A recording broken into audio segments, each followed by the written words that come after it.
Welcome back. Today marks one full year since President Biden signed the Inflation Reduction Act into law. And if you think back to then, it was a challenging time. Remember paying $10 just for a dozen eggs? So 365 days later, the question is, are we better off? Well, at least nationally, the numbers indicate that we are. Here's a wide view here showing the national inflation rate from July of 2020 to July 23. 3 years ago, we were down at 1%. As you can see through, it did slowly creep up, increasing to nearly 5.5% by July of 2021, and then peaking nearly a year later at over 9%. Not long after that, the Inflation Reduction Act was signed into law, and the rate has steadily been falling ever since.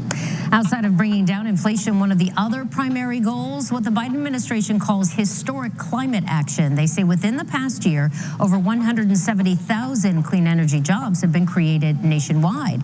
And the private sector has invested over $110 billion in clean energy manufacturing. And the government also set aside money for rebates to homeowners who are making their homes more energy efficient. Over $346 million was set aside for Florida, but we actually aren't seeing any of that money due to Governor DeSantis fully rejecting all of that money. So tonight, ABC Action News reporter Stassi Almost taking a closer look at this.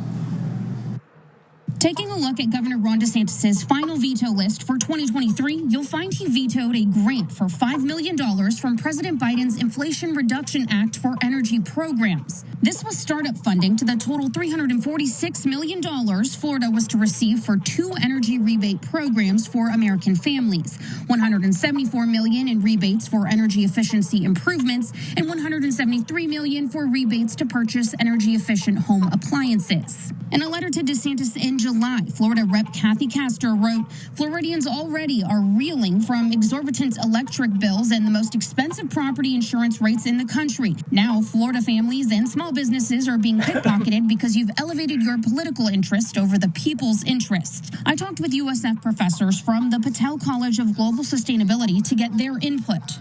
It's really an act which has advanced enormously U.S. efforts to be part of the solution to global climate change. And that is done in a new and innovative way. But we're stymied by a lack of initiative. We're stymied now by this veto, which is denying us $346 million in support for vulnerable businesses and families and institutions that want to do the right thing. However, DeSantis does have other programs in place, such as the tax holiday for Energy Star appliances. It includes washing machines, clothes dryers, and water heaters up to $1,500 and refrigerators up to $4,500.